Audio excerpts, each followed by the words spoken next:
नमः संस्कृता मित्राणि। तो मित्रों, आज हम तिलका मांझी भागलपुर विश्वविद्यालय के स्नातक तृतीय वर्ष के संस्कृत ऑनर्स का हम पेपर 7 का प्रश्न पत्र लेकर के आए हैं। ये ओरिजिनल क्वेश्चन पेपर है जो कि 2023 की परीक्षाएं में पूछे गए हैं।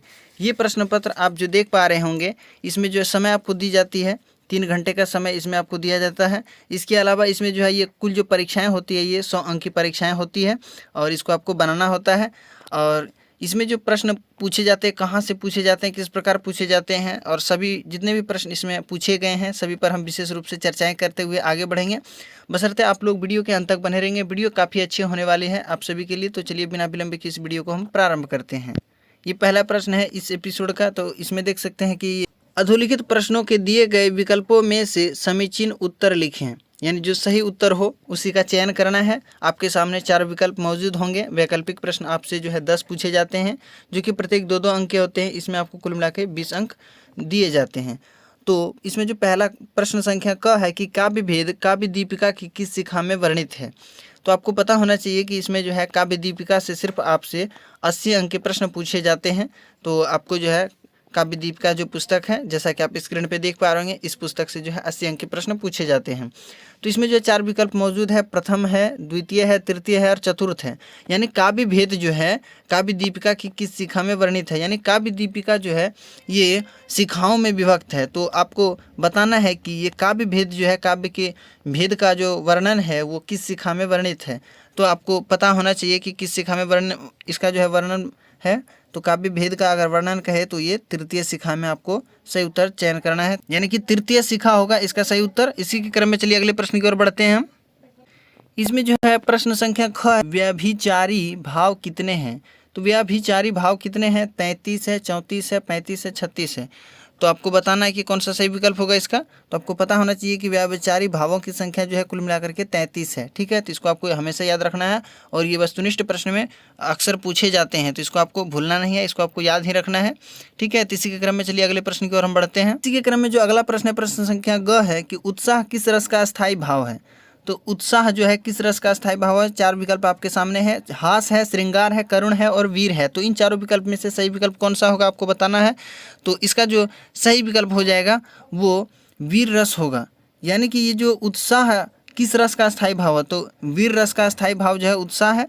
तो आपको पता होना चाहिए कि रसों की संख्या अगर पूछी जाए तो 8 होती है और अस्थायी भावों की संख्या भी 8 होते हैं, क्योंकि प्रत्येक रस का जो है अलग अलग अस्थायी भाव है, सभी का अपना अपना अस्थायी भाव है। तो 8 रसों के अलग अलग अपने अपने सभी का अस्थायी भाव है। तो यहाँ पे उत्साह पूछ रहा है कि किस रस का अस्थायी भाव है, तो वीर रस का जो अस्थायी भाव है ये जो है ये उत्साह है। उसी प्रकार श्रृंगार रस का अगर अस्थायी भाव आपसे पूछा जाए या फिर पूछेगा कि रति है, इसका जो है अस्थायी भाव रति है, इस प्रकार भी पूछा जा सकता है कि रति किस रस का अस्थायी भाव है, तो श्रृंगार आपको लगाना है।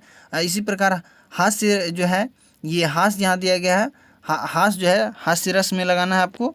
इसी के क्रम में जो है करुण रस है, करुण रस का स्थायी भाव आपका जो है ये शौक हो जाएगा। ठीक है, तो इसी के क्रम में जो अगला जो प्रश्न है, काव्य का लक्षण काव्य दीपिका के किस शिखा में वर्णित है। तो काव्य का लक्षण जो है काव्य दीपिका के किस शिखा में वर्णित है।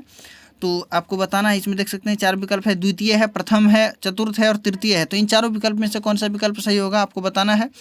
तो जैसा कि आप देख सकते हैं इसका जो सही विकल्प होगा ये दूसरा विकल्प सही होगा, यानी कि प्रथम शिखा में ही काव्य के लक्षण के बारे में दिया गया है। अग्रिम प्रश्न जो देख सकते हैं कि श्रृंगार छंद में कितनी मात्राएं हैं।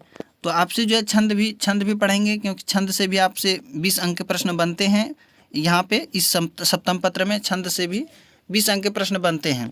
तो श्रृंगार छंद में कितनी मात्राएं हैं, तो आपको बताना है कि श्रृंगार छंद में जैसा कि देख सकते हैं 17 है, 21 है, 25 है और 19 है। तो इन चारों विकल्प में से कौन सा विकल्प होगा।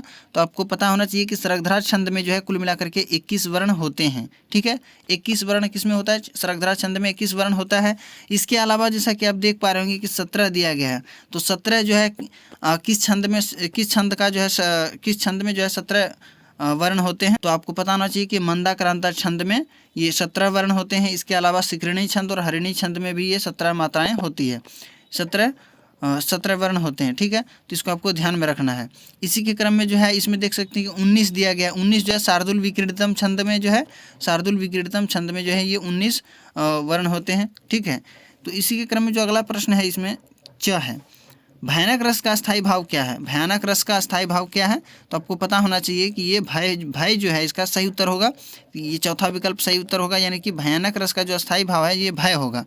इसी के क्रम में जो ये रति दिया गया है, तो रति पूछेगा किस रस का स्थायी भाव है, तो ये श्रृंगार रस का है। क्रोध पूछेगा किस रस का स्थायी भाव है, तो रौद्र रस का स्थायी भाव है। इसी के क्रम में शौक है, तो शौक जो है ये करुण रस का स्थायी भाव है। ठीक है, करुण रस का स्थायी भाव है ये शौक। तो इसको आपको ध्यान में रखना है सभी को एक एक करके, क्योंकि आपसे कोई भी पूछा जा सकता है आठों में से, क्योंकि प्रत्येक वर्ष हर एक परीक्षा में आपसे इनसे प्रश्न तो बनेगा ही, यानी आठों रसों के नाम आपको याद रखनी है और उनके अस्थायी भावों को। ठीक है, तो उनको आपको याद रखनी है।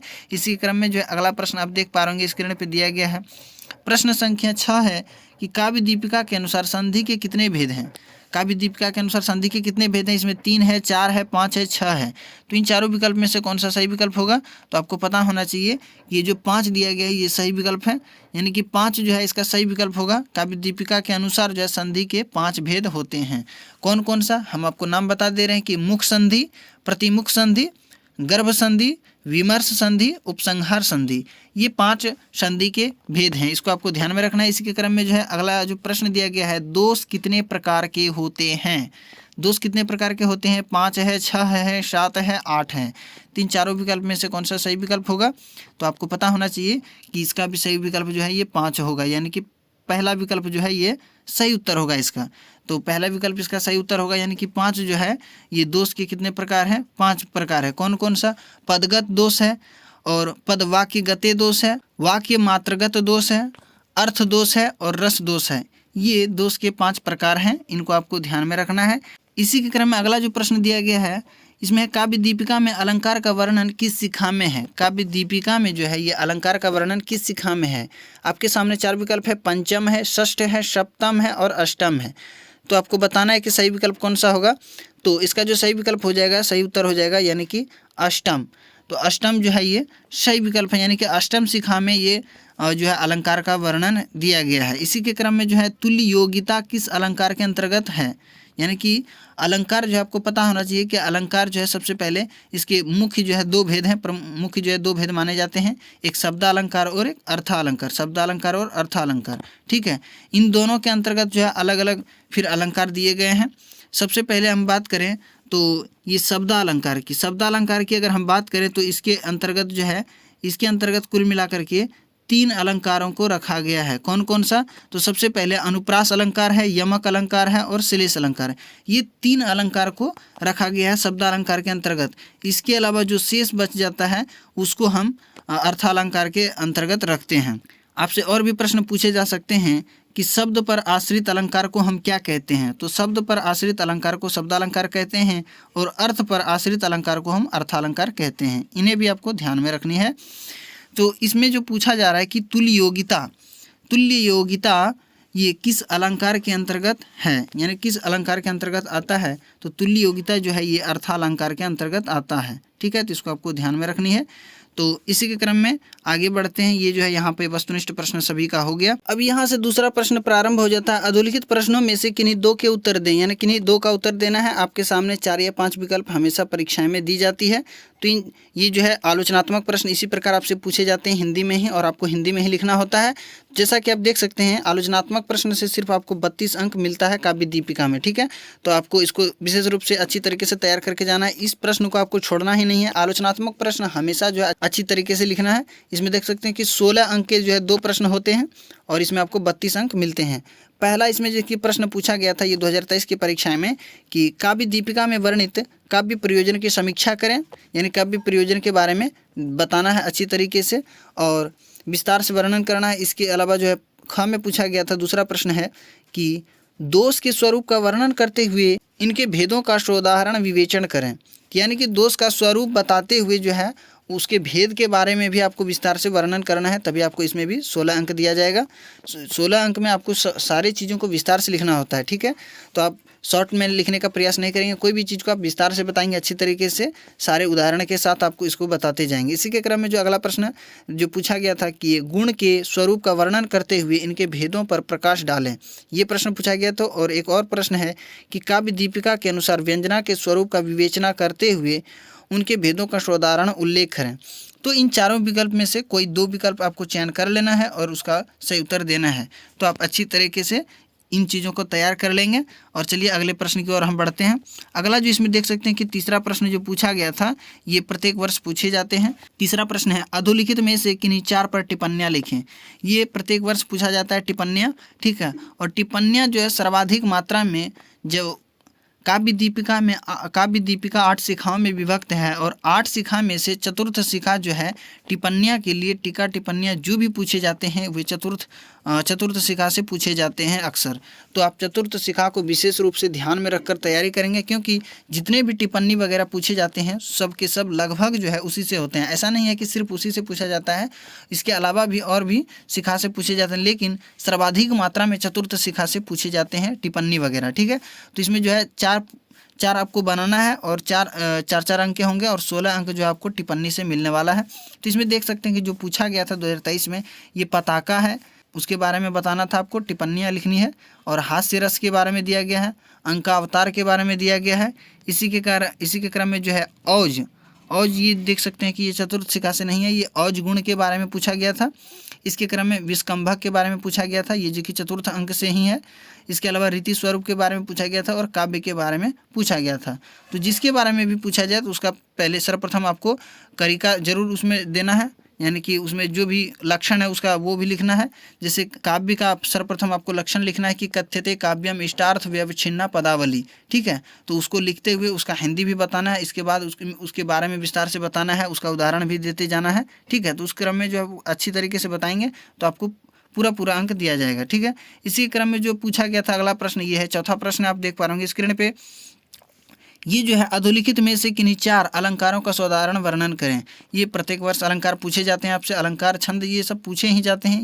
इन सभी का जितने भी प्रश्न आपसे पूछे जाए तो उसका जो है अच्छी तरीके से आपको उत्तर देना है, क्योंकि ये सारे अंक जो है आपको सीधे मिलता है, इसमें कोई कटने की उम्मीद नहीं होती। तो आप अच्छी तरीके से तैयार करके जाएंगे तो इसमें आपको पूरा अंक मिल जाएगा, ठीक। 4 बनाना होता है इसमें और 4 अंक के प्रत्येक होते हैं, इसमें 16 अंक आपको दिया जाता है, ठीक है। तो इसमें देख सकते हैं कि जो आपसे पूछा गया था अलंकार, इसमें है कि श्लेष अलंकार है, उत्प्रेक्षा अलंकार है, अतिशयोक्ति अलंकार है, निदर्शना अलंकार है, दृष्टांत अलंकार है और अर्थांतरन्यास अलंकार है और तुल्योगिता अलंकार है। तो इतने सारे अलंकार दिए गए हैं आपके सामने, इसमें से किन्हीं 4 को आपको चयन करके बना लेना है जो आपको अच्छा लगे, जिसको आप जानते होंगे। तो उन 4 को आपको चयन कर लेना है और अच्छी तरीके से बना लेना है, ठीक है। तो आपको हम बता दें, आप किसी भी वर्ष में परीक्षाएं दे रहे हैं तो आप शब्दालंकार के अंतर्गत जो है 3 भेद होते हैं, ठीक है। तो तीनों भेदों को आप अच्छी तरीके से पढ़ के जाएं, उसमें से एक ना एक आता ही है प्रत्येक वर्ष शब्दालंकार के अंतर्गत। इसके अलावा तो अर्थालंकार के अंतर्गत तो बहुत सारे अलंकार है, तो परंतु शब्दालंकार में 3 ही अलंकार है, जिसमें से आप जिस वर्ष एग्जाम दे रहे हैं, परीक्षाएँ दे रहे हैं, उससे पूर्व के 1 वर्ष के जो है परीक्षाएँ में देख लें कि जो अलंकार पूछ दिया गया है शब्दालंकार के अंतर्गत, जो है 3 अलंकार में से जो भी एक पूछ दिया गया है तो उसको छोड़ करके दोनों को आपको तैयार करके जाना है, उन दोनों में से एक आ ही जाएगा, ठीक है। तो जैसे कि उदाहरण के लिए हम कहें कि अनुप्रास अलंकार और यमक अलंकार और श्लेष अलंकार, ये तीनों अलंकार जो है शब्दालंकार के अंतर्गत आते हैं। तो इन तीनों अलंकार में से आपको अगर यदि 1 वर्ष पहले अगर 2022 की परीक्षा में हो सकता है कि अनुप्रास अलंकार पूछ दिया गया हो, तो यमक और श्लेष अलंकार में से कोई एक ना एक आएगा ही। तो जैसा कि आप देख सकते हैं कि यहाँ पे श्लेष अलंकार पूछ दिया गया है। तो इस प्रकार आप शब्दालंकार को विशेष रूप से तैयार करके जाएंगे, इसमें से एक आएगा ही। तो इस प्रकार आप उसको तैयार कर लेंगे। चलिए अगले प्रश्न की ओर बढ़ते हैं हम। अगला जो इसमें देख सकते हैं कि 5वां प्रश्न है, अधोलिखित छंदों में से किन्हीं 4 के साधारण वर्णन करें। तो इसी प्रकार छंद भी आपको 4 बनाना होता है और 4 अंक आपको प्रत्येक में मिलता है और 16 अंक जो है आपको छंद से यहाँ से मिलता है और बाकी बाद 4 अंक जो है आपको वस्तुनिष्ठ प्रश्न से, यानी कि 2 छंद जो है आपको वस्तुनिष्ठ प्रश्न में पूछ दिया ही जाता है। तो 20 अंक जो है आपको छंद से मिलता है इसमें। तो छंद में देख सकते हैं कि मंदाक्रांता छंद है, वंशस्थ छंद है, आर्या छंद है, शिखरिणी छंद है, उपेंद्र वज्रा छंद है और प्रहर्षणी छंद है। तो ये इतने सारे छंद पूछे गए हैं और इसमें से आपको कोई जो है 4 चयन करके बना लेना है। तो उसी प्रकार आपको परीक्षाएं में विकल्प देखने को मिलेगा और आपको कोई 4 ही बना लेना है। तो छंद जो है 2 प्रकार के होते हैं, एक मात्रिक छंद और एक वर्णिक छंद।